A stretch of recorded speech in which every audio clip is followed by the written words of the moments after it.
পুরুষ হয়ে জন্ম নেওয়াটাই আমার আজন্মের পাপ ছিল।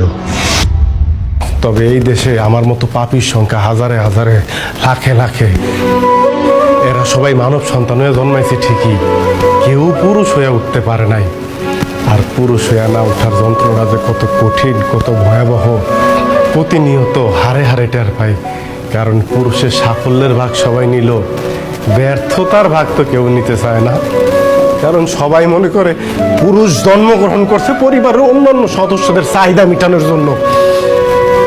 অনেকে ভুলেই যায় পুরুষ নামক মানুষটার মধ্যেও একটা মন আছে, একটা হৃদয় আছে, হৃৎপিণ্ড নামক একটা বস্তু আছে।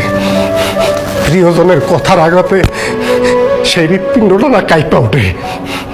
ভুলা যাইবই না কেন কম, কারণ পুরুষ তো কখনো কারো প্রিয়জন হয়ে উঠতে পারে না। সব সময় পুরুষ প্রয়োজনই কাজে লাগে। জানো সোনিয়া, পুরুষ মানুষ সবসময় চোখ দিয়ে কান্না করে না, মুখ দিয়েও আর্তনাদ করে না।